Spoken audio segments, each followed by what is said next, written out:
Good day, everyone. Our topic for today is about the special dietary needs in allergies, vegetarians, vegans, and religious restrictions.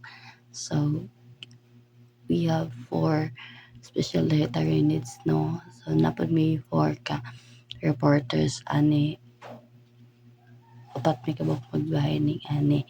So, ang akong topic, sunod kay ang vegan about special dietary needs. So, special dietary needs in allergies, vegetarian, vegan, and religious restrictions is refers to specific food requirements that individuals must follow for health, ethical, cultural, or religious reason. So, mauni siya na ang consideration ng dapat i-follow na to kay na siya reason for health, ethical, and cultural or religious lagi. Understanding these needs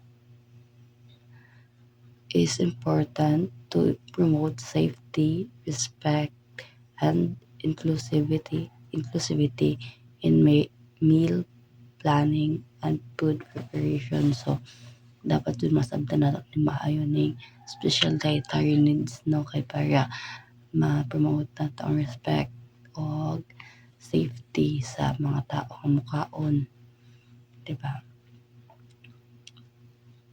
And then the importance of recognizing special dietary needs is understanding special dietary needs helps prevent allergy reactions,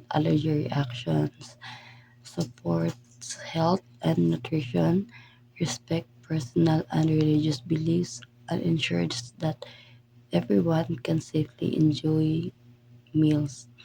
So, ako nung tayo nga nga makasot nung tayo nga nga ang pagkaan ang adoy ka ng importance para to recognize and recognizing special dietary needs kay na dapat makabalita sa mga basig na yung mga allergy reactions ba pagkaon gali sa mga tao mao na siya nga dapat masabtan din nato ang importance aning special dietary needs kay na yung mga allergy reactions para pod masuportahan pod ang health ug nutrition tapos na pod tayo mga respect sa individuals personal religious beliefs, di ba?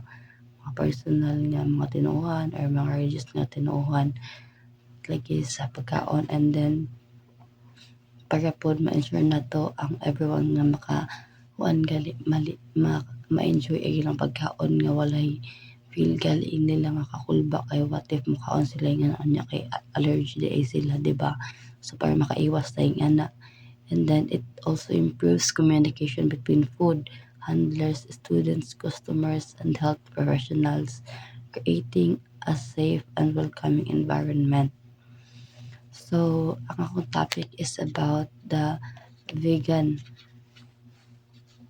So, vegan diet. A vegan diet is a more restrictive plant-based diet where individual avoid all animal products. So, kabay man tayo dun nga ang vegan jud nag-focus lang jud sila about mga plant-based nga pagkaon kay dili sila mokunog mga animal gali nga naisag may mga animal products gali or mga animal nga meat or nga pagkaon kay giwas lagi sila kay vegan sila na mga tao nag-focus lang dun sila sa mga plant-based nga pagkaon.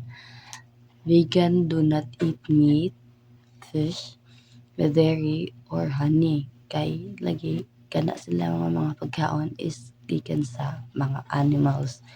And then beyond food, many vegans avoid animal derived products such as leather and gelatin.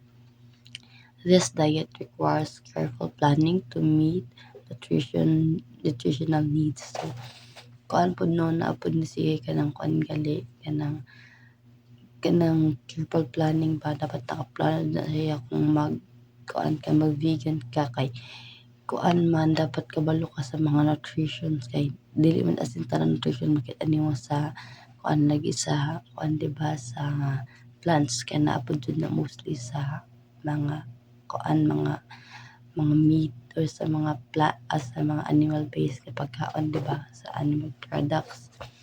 So natay mga consideration sa vegans, nutritional consideration for vegans.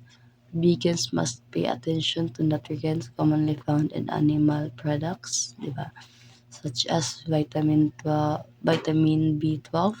Importante din siya sa sa mga sa mga vegan kay dapat na siya iron, calcium, omega-3 fatty acids, and vitamin D. This can be obtained from purified foods, supplements, leafy greens, nuts, seeds, and soy products. Proper planning ensures a balanced, healthy vegan diet. So, kuan jud no, mga vegan jud na tao no, kay dapat na jud na si proper planning. Kay dapat ang mga pagkaon lang sa mga vegan kay ang what eat what vegans eat kay fruit and vegetables lang, all kinds fresh fruits or cooked mao jud na siya fruits and vegetables na din ginakaon, or grains, legumes, nuts and seeds, plant milks sa soy, almond, oat, cashew milk, often purified na siya. And then meat alternatives or tofu, tempeh, veggie burgers lang kanang mga nakaano lang din siya mga kuan lang din siya mga kanang mga plant lang jud siya nga mga pagkaon, mga veggie lang siya nga mga pagkaon. And then vegan fats o gikan sa olive oil or avocado or nut butters napod na siya ilang ginakaon kay di man lagi siya makakaon og mga kuan, mga ba importante man pod ng fats sa lawas mo nang pero di sila gakaon gikan sa animals pero gakaon sila gikan sa olive oil, makuha na siya gikan sa olive oil, avocado o sa nut butters.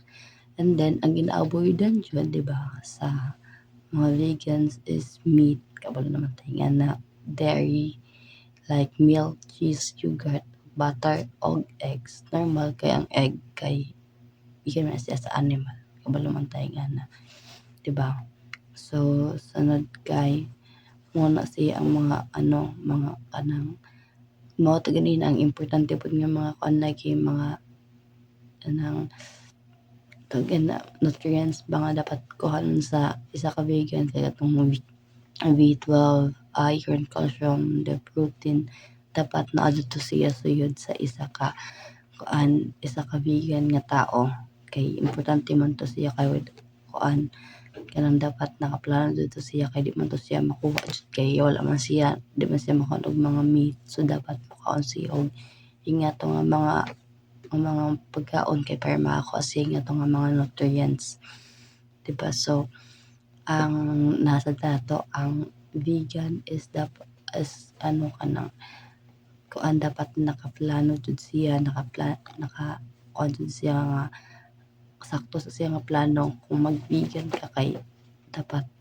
stricto siya nga diet para sa imo kay dapat iwas ka sa mga animal products or animal nga mga products kay para ang imong plano nga mag-vegan ka is dili siya madaot kay kung mostly manggod kung mo kuan ka tawag na anang mag-vegan ka and then mo kalit kuan otro na pud sa kuan sagol ka og kaon adto na siya mostly nga kanang mga reaction sa imong lawas mo nang dapat nakakuan jud na siya nakaplano siya kung mag-vegan ka mag-vegan diet ka sa tan. So thank you for listening. Ang uban nga part sa kadtong sa among special dietary needs nga topic sa allergies, vegetarians o sa religious restriction kay si Madelo Kalubag ug si Bidina na ang mag-report.